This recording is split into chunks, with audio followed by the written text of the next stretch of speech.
ఓం శ్రీ మహాగణాధిపతయే నమః. శ్రీమాత్రే నమః. శ్రీవల్లి భక్తి ప్రేక్షకులందరికీ కూడాను నా నమస్సుమాంజలి. శ్రావణ మాసంలో వచ్చే పండుగలలో విశేషమైన పండుగ, అందరికీ ఇష్టమైన పండుగ శ్రావణ వరలక్ష్మీ వ్రతం.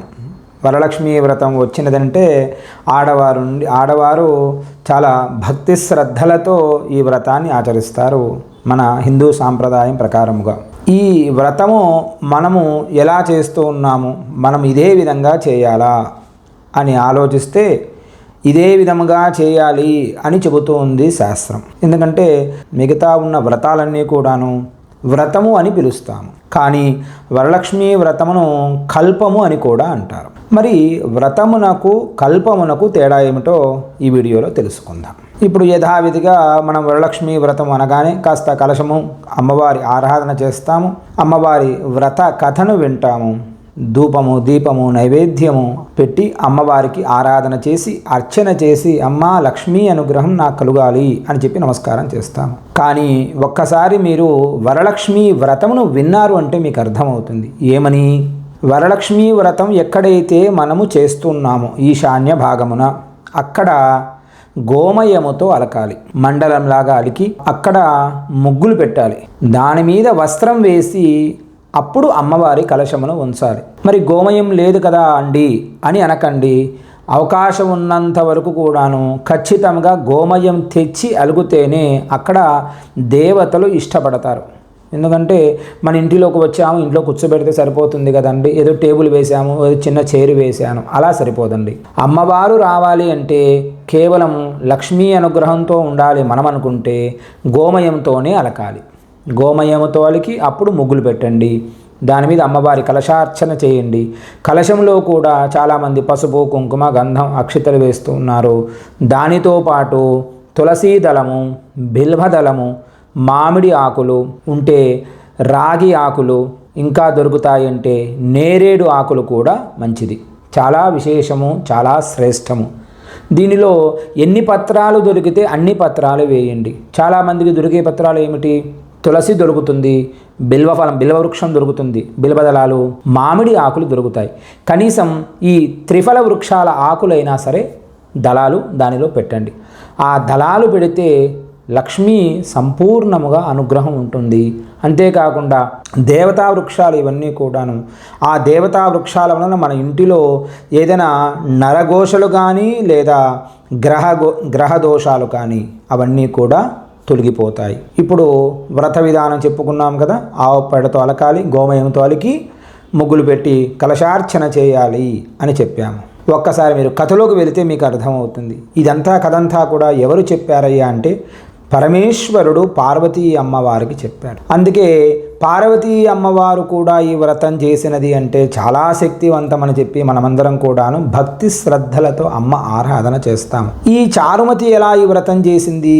స్వామి చెప్పిన విధంగా అయితే పరమేశ్వరుడు చెప్పాడు. ఈ చారుమతీదేవి సకల కళ వల్లభురాలు, అంటే ఆమెకు అన్ని కళలు వచ్చు. నృత్యం, గీతం, శ్రవణం పాడగలుగుతుంది, చెప్పగలుగుతుంది, వినగలుగుతుంది. చాలామంది వినడం కూడా ఇష్టపడరు, ముందు మాట్లాడుకుంటూ వెళ్ళిపోతూ ఉంటారు. అది పనికిరాదు. ఎలా ఉండాలి ఆడవారు? ముందు వారు ఏం చెబుతున్నారో విని అప్పుడు మనం ఏం చెప్పాలి అనుకున్న విషయాన్ని కూడా చెప్పాలి అని చారుమతీదేవి చెబుతుందండి. మళ్ళీ శర్మగారు ఇలా అన్నారు అనుకోవద్దు. ఆమె చెప్పిన విషయం ఏమిటి? స్వామి ఏం చెప్పాడు పరమేశ్వరుడు? చారుమతీదేవి ఇలా ఉండేది, భక్తి శ్రద్ధలతో ఉండేది. ఏనాడు కూడాను పల్లెత్తు మాట ఎవరిని అనేది కాదు. కథలో మీరు విని ఉంటారు, అత్తమామలను, భర్తను, బంధువులను ఎవరినైనా కానీ ఒక్క మాట కూడా అనేది కాదు. ఇది కలియుగం కదండి, కలియుగంలో ఎవరిని అనకుండా ఉండడం మనం ఉండగలమా? ఇది సాధ్యమవుతుందా? చూడండి, ప్రయత్నం చేయండి. మనకు స్వనింద పనికిరాదు, పరనింద పనికిరాదు. చాలామంది పొద్దున్న లేచినప్పటి నుండి పరనింద చేస్తూ ఉంటారు. అవసరము లేదు.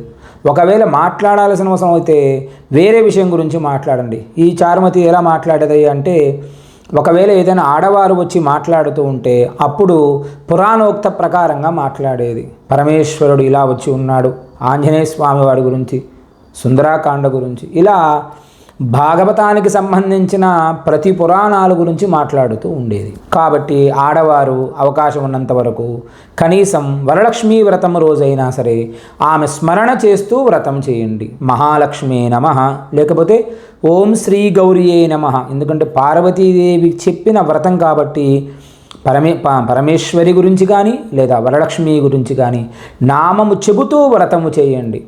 మరి వ్రతం చాలా తక్కువసేపే ఉంటుంది కదండి, అరగంట సేపే ఉంటుంది, గంట సేపే ఉంటుంది కదా. కాదు, వ్రత విధానం అంతా కూడాను ప్రాతకాలం మొదలు పెట్టుకొని ప్రదోషకాలం అయ్యేంత వరకు కూడాను, సాయంకాలం అయిపోయేంత వరకు కూడాను అమ్మ నామము చెబుతూ వ్రతము చేయాలి. వ్రతం అయిపోతుంది కదండి, తర్వాత ఏమైనా చేయవచ్చు. అలా చేయకండి. వ్రతం అయిపోయిన తర్వాత కూడా అమ్మ నామస్మరణ చేస్తూ వ్రతం చేస్తే అమ్మ ఆనందపడుతుంది. ఏదో ఒక స్తోత్రపారాయణం చేయండి. ఏదీ లేకపోతే కనీసం మహాలక్ష్మి నమః అనుకుంటూ ఉండండి. లేదు అవకాశం ఉంది అనుకుంటే ఆ రోజంతా కూడా ఇంటిలో కనకదారా స్తోత్రపారాయణం చేయండి. ఈ వరలక్ష్మీ వ్రతము జరిగిన 4 శుక్రవారాలు కూడాను ఈ వరలక్ష్మీ వ్రతము రోజున ఎవరైతే కనకదారా స్తోత్రపారాయణం చేస్తారో వారి ఇంటిలో దారిద్ర్యము ఉండదు. పరమేశ్వరుడే చెప్పాడు కనకదారా స్తోత్ర పారాయణం చేయండి. ఎందుకంటే ఏ స్తోత్ర పారాయణం చేస్తూ అయినా అమ్మవారిని స్మరణ చేశారా అని మాత్రమే రాసుకుంటారట. లేదండి వరలక్ష్మి వ్రతం సేపు మాత్రం కూర్చున్నారు, వ్రత విధానం అంతా కూడా పూర్తి చేశారు, తర్వాత వేరే విషయాల గురించి మాట్లాడుతూ ఉన్నారు. అలా చేయకండి. చారమతీదేవి ఎలా చేసి ఉందో అదే విధముగా మీరు వ్రతం చేస్తే ఖచ్చితంగా మన అనుకున్న కార్యాలన్నీ కూడా సిద్ధిస్తాయి. ఇందులో ఎలాంటి ఆలోచన కూడా అవసరం లేదు. వామ ఏ స్థాయిలో ఉందో మనం కూడా ఆ స్థాయి. ఎందుకంటే ఈ వీడియో చూసే ప్రతి వారు కూడాను సత్యవంతులే. ఒక అమ్మ ఇంకొక అమ్మను అర్చన చేస్తూ ఉంది, అంతే. మరి కోపం వచ్చినప్పుడు ఉంటుంది కదండి. ప్రతి తల్లి కూడాను ఈ వ్రతం చేసేటప్పుడు కాళ్ళకు పసుపు రాసుకొని అమ్మవారు మీ ముందర ఎలా అయితే కూర్చున్నదో మీరు కూడా చేతి నిండా గాజులు వేసుకొని బొట్టు పెట్టుకొని నుదుటిన బొట్టు, పాపిడి బొట్టు, మల్లె పువ్వులు, ఈ దొరికే శ్రావణ మాసంలో మల్లెపూలు దొరుకుతాయి కదా, అమ్మకు పూలు పెట్టండి.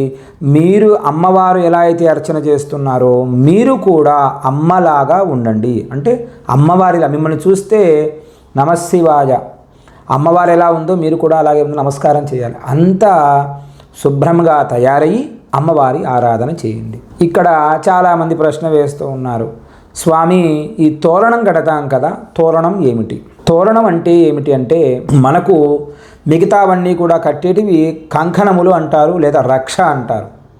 మిగతా చేసే వ్రతాలకు ఈ వ్రతానికి తేడా ఏమిటయ్యా అంటే స్త్రీలకు ఈ గ్రంథుల వలన ఇబ్బంది కలగకూడదు. గ్రంథి అంటే ముడి, మీరు వేసే గ్రంథులు. ఆ గ్రంథులు మనకు జాతకంలో ఏదైతే బాధలు ఉంటాయో లేదా కష్టములు ఉంటాయో ఆ కష్టములన్నీ కూడా తొలగించమని గ్రంథి రూపంలో ముడి రూపంలో వేసి కట్టుకుంటారు. మరి కుడి చేతి కట్టుకోవాలా అండి, ఎడమ చేతి కట్టుకోవాలా? ఇక్కడ కూడా సందేహంగానే ఉంది చాలామందికి. బద్నామి దక్షిణే హస్తే నవసూత్రం వరప్రదం. మీరు వేసే సూత్రము ఖచ్చితంగా కుడి చేతికి మాత్రమే కట్టుకోవాలి ఆడవారు. చాలామంది ఎడమ చేతి కూడా కట్టుకోవచ్చండి అంటారు. ఎడమ చేతికి పనికిరాదు. ఎడమ చేతికి కడుతూ ఉన్నారు అంటే అది కేవలం రక్ష అవుతుంది, అనగా కంకణం అవుతుంది. ఎడమ చేతికి కడితే కంకణము, కుడి చేతికి కడితే సూత్రము, నవసూత్రం వరప్రదం. నా బంధాలన్నీ కూడా తొలగించు, నా ఆటంకాలన్నీ కూడా తొలగించమని అమ్మకు అర్చన చేసి ఆరాధన చేసి ఈ తోరణాన్ని కట్టుకుంటారు. అమ్మవారికి ఈ విధముగా వ్రతము చేసి అమ్మవారి ఆరాధన చేయండి. ఖచ్చితంగా లక్ష్మి ఏమిటయ్యా అంటే కరెంటు, కరెన్సీ కదండి. అమ్మవారు ఒకటే ప్లేసులో ఉండదు, స్థిరలక్ష్మి ఎప్పుడూ ఉండదు. అమ్మ చంచల లక్ష్మి, పరిగెత్తుతూ పోతూ ఉంటుంది. ఇక్కడ ఈరోజు ఇంట్లో ఉంటే నెక్స్ట్ వేరే వాళ్ళ ఇంట్లో ఉంటుంది కదా. అలా కాకుండా అమ్మ నా ఇంటిలో స్థిరలక్ష్మివై, ధనలక్ష్మివై, నాకు సౌభాగ్యాన్ని ఇచ్చి సౌభాగ్యలక్ష్మివై, పుత్రలక్ష్మి, సంతానలక్ష్మి, నన్ను సంతానమంతా కూడా ఆనందముగా ఉండాలి అని చెప్పి మనం ప్రతి పని చేయాలంటే ఏం కావాలి అంటే ధైర్యము. నాకు ధైర్యలక్ష్మి నిలుచొని నన్ను అనుగ్రహించు తల్లి అని చెప్పి అమ్మకు నమస్కారం చేయాలి. ఈ విధముగా వ్రతము చేసి అమ్మకు ఎవరైతే నమస్కార ప్రభావం చేత అమ్మను ఆరాధన చేస్తారో వారి ఇంటిలో ఖచ్చితంగా స్థిరలక్ష్మి ఉంటుంది.